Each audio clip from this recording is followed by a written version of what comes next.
Здравствуйте, в эфире телеканала «Итоги дня», в студии Надежда Саханская. Коротко о главных событиях. Стратегия социально-экономической сферы. В Якутске обсудили приоритеты и перспективы развития региона. Посевные работы успевают к сроку сбора урожая. Наши коллеги расскажут о работе акционерного общества «Амгинское». Пожалуй, главный ремонт года. В этом году Национальная библиотека откроет двери обновленного основного корпуса. Алмазный резерв. Молодые специалисты Алроса стали участниками образовательного форума. Пока что без наград сборная Якутии осталась без медалей в соревнованиях по дзюдо на международных спортивных играх «Дети Азии». В Якутске Минэкономики Республики совместно с Высшей школой инновационного менеджмента при главе Якутии провело стратегическую сессию. На сессии обсудили стратегию социально-экономического развития региона до 2032 года. Приоритетные цели стратегии – достижение национальных целей и развития страны до 2030 года, принятие на федеральном уровне документов стратегического развития, выявление альтернативных направлений, увеличение доходной части бюджета. Работа сессии проходила по 8 группам. По итогам работы по каждой группе сформированы предложения по задачам и мероприятиям. В республике продолжается работа над корректировкой стратегии в условиях новых экономической реальности, поэтому здесь основные цели будут связаны с тем, чтобы как искать новые источники роста для того, чтобы пополнить бюджетные доходы, да, и, во-вторых, как развивать качество жизни людей в новых экономических условиях, когда инфляция очень высокая, да, когда доходы населения не поспевают за ростом инфляции. Также глава Якутии рассмотрел актуальные вопросы установления цен и тарифов. По словам Айсена Николаева, подходы к тарифной политике требуют пристального внимания в связи с изменениями федерального законодательства, подходами ресурсоснабжающих организаций, требованиям Федеральной антимонопольной службы. Глава региона отметил, ситуация прямым образом влияет на бюджет республики, деятельность жилищно-коммунального комплекса, транспорта, бюджетной сферы. От слаженности и оперативности действий зависит устойчивая работа этих отраслей. В ходе совещания рассмотрены подходы к тарифной политике в среднесрочной и долгосрочной перспективах. На полях акционерного общества «Амгинское» затянулись посевные работы по агротехническим срокам, но благодаря посеву районированных сортов зерновые культуры поспеют к сроку сбора урожая. В этом году хозяйство засеяло ячмень сорта «Тами», пшеницу «Приленскую», «Туймада» и на 809 гектарах овес «Виленский» и «Талисман». Всего под посевную площадь акционерного общества «Амгинский» отведено 1610 гектар.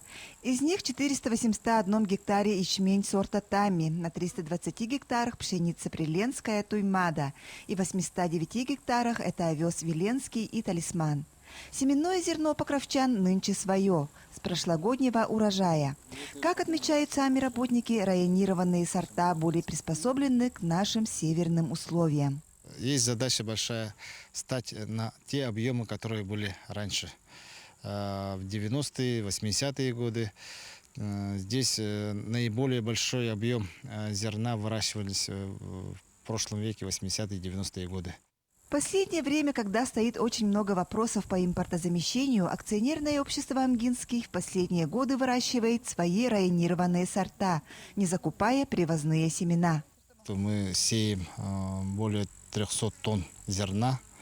Если, например, это зерно закупали вот недавно, в ближайшие 5-6 лет тому назад закупали с других регионов, это вот по нашим деньгам это 9 миллионов одного только зерна, чтобы закупаться. Вот это, например, мы уже сами производим, сами выращиваем свое районированное зерно и, естественно, имеем на этом возможность экономить и в том числе и зарабатывать.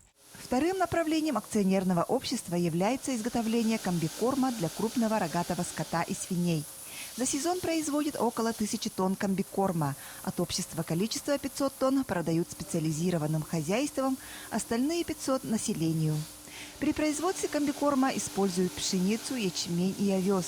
Также добавляют специальную смесь. Там добавки получается у нас один куль по 50 килограмм. Мы его делаем по полкуля соли. получается 25 килограмм. И там добавки мел по полкуля и там примеси. Мешок уходит на один замес. Так, есть спрос. А у нас как бы на комбикорме цена тоже небольшая, невысокая. Ну, в меру, как говорится, не маленькая и не высокая. Спрос есть, а особенно вот весной начинается. У нас и овес идет хорошо, и комбикорм. Для хлеборобов сейчас главное – хорошая погода. При благоприятных погодных условиях уборка зерновых культур начнется по району с конца августа. Лия Яковлева, Илья Лыткин, Амга. Прокуратура республики подвела итоги первого полугодия. В заседании коллегии принял участие начальник управления Генеральной прокуратуры Российской Федерации по Дальневосточному федеральному округу Андрей Мандахонов. Он отметил, что необходимо разрешить ряд масштабных задач, в том числе социального характера, и дал поручение сосредоточиться на экономических и коррупционных преступлениях. В целом, по итогам первого полугодия отмечается, что органами прокуратуры пресечено более 32 тысяч нарушений закона и восстановлены права более 4 тысяч граждан. Выплачено около 33 миллионов рублей задолженностей по заработной плате, а 160 людям выданы лекарства. Также отмечено, что сейчас особое внимание уделяется лесным пожарам. На особом контроле остаются вопросы охраны лесов и защиты населенных пунктов от лесных пожаров. После принятия актов реагирования существенно увеличены силы и средства, привлекаемые к тушению. Проложено более 1700 километров минерализованных полос и противопожарных разрывов. Обеспечена пожарная защищенность 193 населенных пунктов.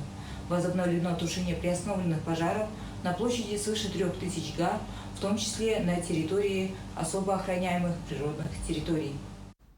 После заседания коллегии Андрей Мандахонов провел прием граждан. В нем приняли участие прокурор республики Максим Попов, а также руководители органов власти региона и местного самоуправления.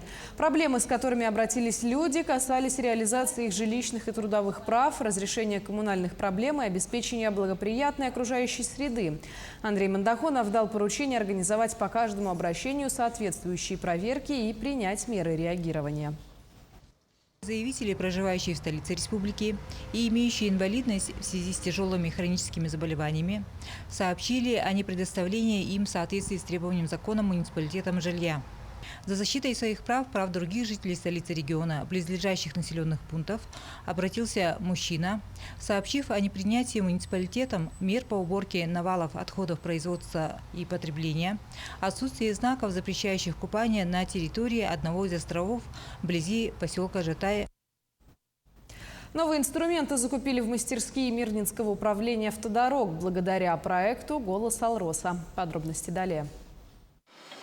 Слесари, водители, механизаторы, мотористы и другой рабочий персонал МОАДа улучшили качество ремонта техники и сократили сроки принимаемых заявок. Для работников закупили 68 новых инструментов. Ранее сотрудники сами ремонтировали и восстанавливали приборы. С закупкой и доставкой инструментов тоже были проблемы. Это выяснилось в результате опроса «Голос Алроса». Руководство компании приняло необходимые меры. Куплены были все от токарного инструмента до гаечных ключей, набор головок. Ну и самый больной у нас проблема, как говорится, это самый востребованный. Это пневмоинструмент, гайковерты, и электроинструмент, дрели, шлифовальная машинка, отрезные и так далее, и так далее. Оперативно именно, чтобы быстро открутить, это нужен пневмогайковерт. А открутили вручную, медленно и, как говорится, печально. 40 миллионов рублей выделено на капитальный ремонт Национальной библиотеки республики. Проект стартовал по поручению главы региона Айсена Николаева. Так, в этом году библиотека откроет двери обновленного основного корпуса. Подробности знает корреспондент Саргылана Неустроева. Здание Национальной библиотеки республики не ремонтировали с 1973 года. Все это время сотрудникам удавалось поддерживать эстетический вид учреждения, однако техническое оснащение книгохранилища давно перестало соответствовать современным стандартам. Предстояла большая работа не только по проведению капремонта, но и по подготовке к нему. В книгохранилище у нас было свыше 1 миллиона документов, книг, которые находились. И вот все сотрудники библиотеки все своими силами, с привлечением волонтеров, Мы занимались организацией перевозки книг, в том числе на Гольминку, где находится книгохранилище, и на 3 и 4 этажи библиотеки. Между тем, библиотечная система сегодня уверенно меняет свой формат. Теперь это не просто книгохранилище, но в большей степени общественное пространство и цифровая среда. Так, чтобы соответствовать требованиям современности, было необходимо привлечь специалистов по разработке нового концепта библиотеки с сохранением традиций старого здания. Есть исторический корпус библиотеки, в котором активно использован кирпич, классическая лепнина на потолке, паркет на полах. Эти элементы тоже у нас появятся. В общем и целом интерьеры библиотеки будут носить современный характер, но вот с такими вот историческими цитатами. Ну и кроме того, в интерьерах будет использован насыщенный синий цвет, один из брендовых цветов библиотеки. Главное, чем теперь будет оснащена библиотека – качественная вентиляция, которая позволит хранить ценные печатные работы без какого-либо риска. Всего же в данный момент выполнено порядка 35% от общего ремонта, включая монтажные и отделочные работы. Подготовительная работа под окраску 100% закончена. Осталось полы и потолок.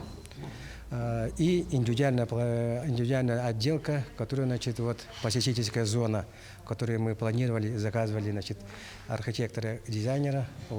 По ее эскизам, будет выполняться второй вестибюль-холл.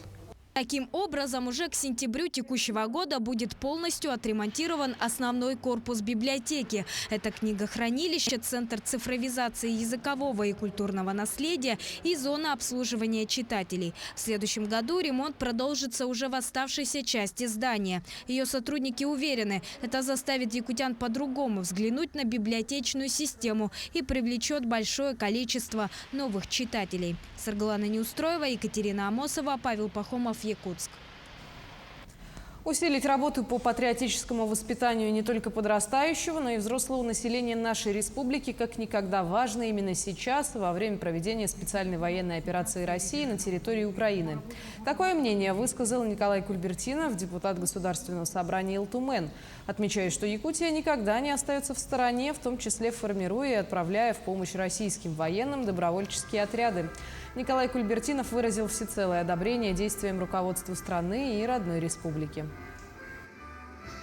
В настоящее время я думаю, что это вот такие мероприятия, как исполнение гимна перед занятиями в школах, это действительно нужная вещь, потому что мы должны знать, где наша Родина, где наши корни, поэтому патриотическое воспитание всего населения должно начаться со школьной скамьи, всех тех, которых молодого поколения, потому что они должны знать, где наша Родина, с чего начинается Родина.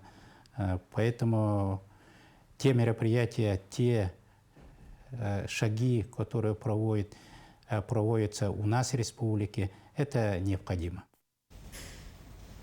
Спутник на все руки. Житель Момского района с помощью интернета получил специальность электрика и создал домашнюю столярную мастерскую. О том, как спутниковый интернет меняет жизнь людей и о новых современных возможностях его подключения в северных и арктических районах Якутии, расскажет Светлана Амосова. 750 часов получился.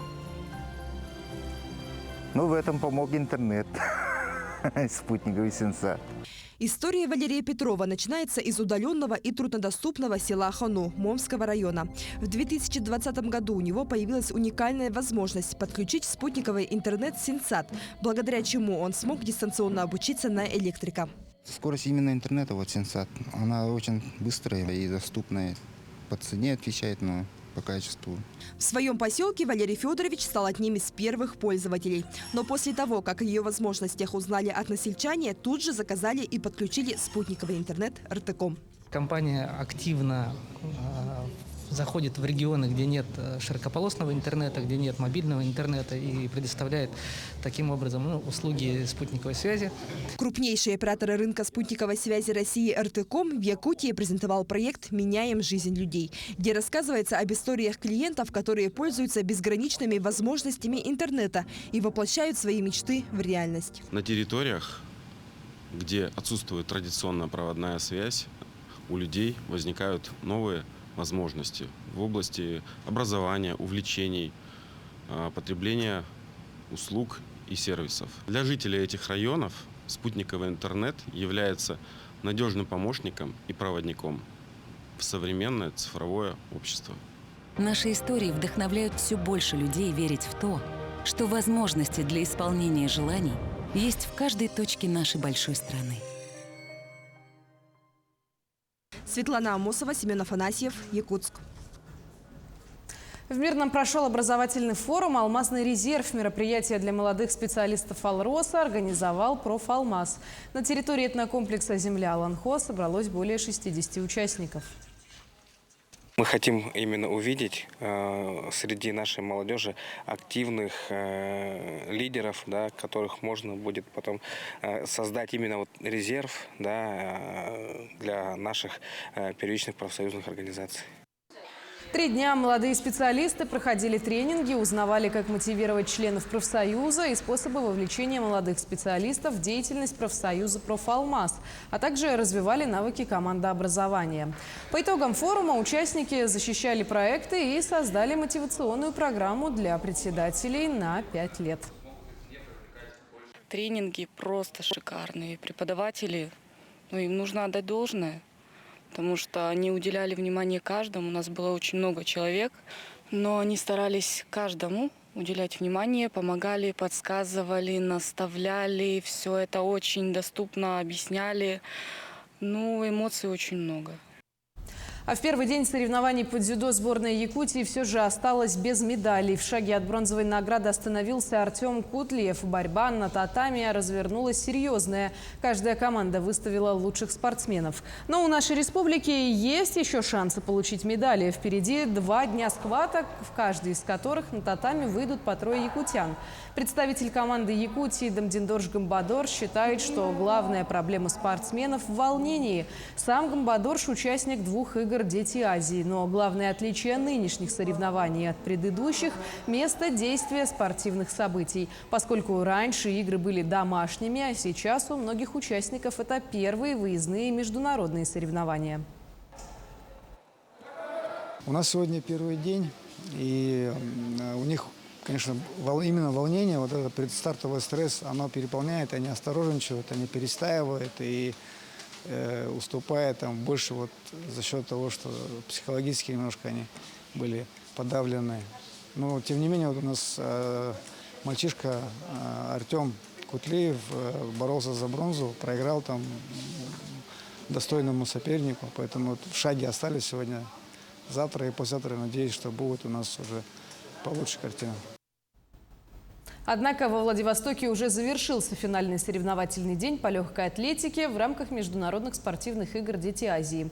Легкоатлеты принесли в копилку сборной Якутии 13 медалей. О том, как проходили состязания, смотрите в материале наших корреспондентов. Первый соревновательный день и сразу 2 медали. Даниил Володин и Валентин Васильев завоевали серебро и бронзу в национальных прыжках Кылы, продемонстрировав технику и мастерство якутской школы легкой атлетики. Как отметил тренер, ребята показали свои личные рекорды. Первая задача была выполнить свой личный рекорд. Мы это поставили. И еще второй цель это была рекорд республики. Рекорд игр «Дети Азии». Ну вот, как вы видите, тут парень с Приморского, да? Приморского, прыгнул 40-90. А наш прыгнул 40-50, что-то немного не хватило. Кроме якутских прыжков, в борьбу за медали вступили бегуны на 100, 400 и 3000 метров у юношей и девушек, а также прыгуны в высоту и длину. Спортсмены республики были представлены в каждом из забегов, однако до медалей никто из них так и не добрался.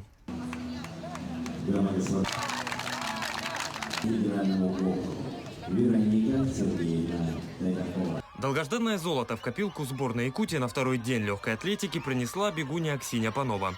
В беге на 100 метров с барьерами она уверенно лидировала с результатом 14,86 секунд, обновив свой личный рекорд. В этот же день прошли соревнования в беге на 100 и 110 метров с барьерами, а также 200 метров и 800 метров. В соревнованиях по якутским прыжкам из тенга среди девушек серебро завоевала Ксения Калачевская. А вот среди юношей вновь серебро и бронза у героев вчерашнего дня Даниила Володина и Валентина Васильева. Итог второго дня – 4 медали у легкоатлетов. Было эмоционально тяжело. Я знала, что я буду первая. Я готовилась к этому эмоционально и физически. Тренировки были очень тяжелые. Мне было не то чтобы тяжело настроиться, я просто знала, что если я хорошо настроюсь, что тут рядом мой тренер, который всегда меня поддерживает, и эмоционально со мной, я чувствовала это, скорее всего. Благодаря ему я сейчас здесь стою перед вами и выиграла. Третий соревновательный день также начался с побед для якутян. Нерюнгринец Артем Балан завоевал серебро в беге на 400 метров с препятствиями. Немногим позже его соотечественник Даниил Володин взял золото в якутских прыжках-кобах, побив рекорд предыдущих игр. Результат обладателя медали высшей пробы – 34,61 метр. Ощущения очень я очень всегда рад. Соперники хорошие, на все 100% считаю. Соперники. Еще одну медаль, бронзу, в прыжках завоевал Валентин Васильев. А в сумме троеборья якутяне также взяли 2 бронзы и 1 серебро. Таким образом, легкая атлетика для сборной Якутии на Детях Азии становится самым результативным видом спорта. Петр Васильев, Джулустан Иннокентьев, Владивосток. Сам же 5-й соревновательный день 7-х спортивных игр «Дети Азии» завершился зрелищными соревнованиями по брейк-дансу. На танцевальную площадку вышли сильнейшие спортсмены России и мира. Подробности в следующем сюжете. В 2020 году брейкинг вошел в программу Олимпийских игр. А сегодня на центральной площади Владивостока состоялись турниры по танцевальному спорту в рамках 7-х спортивных игр «Дети Азии». Сегодня сборная Якутии выступила в одиночных состязаниях. Республику представили танцоры Варвара Юдина и Александр Щукин. Мы уже начали работать уже плотно.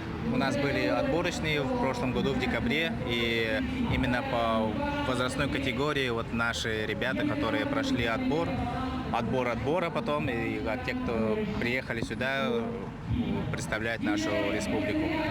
Вот так вот. И у них были сборы. Брейкинга, ну, как вы знаете, первый раз вообще вот именно на такой международной арене именно у нас. Несмотря на усиленную подготовку перед соревнованиями, танцоры из Якутии в четвертьфинале уступили приморцам и танцорам из Сибири. Всего на соревнования по брейк-дансу прибыли 8 команд. Очень здорово, что вообще расширяется наша олимпийская семья. Мне от этого очень радостно. Я вот там вчера и баскетбол, допустим, там 3 на 3 смотрела и тоже восхищена этим. И вот брейк-данс, я думаю, что там, наверное, еще будут развития в дисциплинах. Думаю, что как раз-таки Дети Азии для всех видов спорта, которые включены, являются очень хорошим трамплином. Завтра соревнования по брейкингу продолжатся. На танцевальный корт выйдут для командных баттлов. А это значит, что у якутских есть еще один шанс показать себя и завоевать медали спортивных игр «Дети Азии». Лидия Гасанбалаева, Петр Васильев, Джулустан Иннокентьев, Владивосток. На устранение последствий ливня, который обрушился на Якутск, посменно работают 6 автомобилей для откачки воды. Сейчас работы идут в Мархе, у рынка Столичной и по улице Ярославского. Также бригада по откачке воды отправится и на улицу Орджоникидзе. По распоряжению главы города Евгения Григорьева коммунальные службы окружной администрации перешли на усиленный режим работы. В связи с большим количеством осадков в эти дни круглосуточно на улицах города будут работать от 10 до 15 ассенизаторских машин и 44 насосные станции. Кроме этого, внутридворовые территории откачивают силами территориальных органов управления. К этому часу это все новости. Мы следим за развитием событий. Оставайтесь с нами.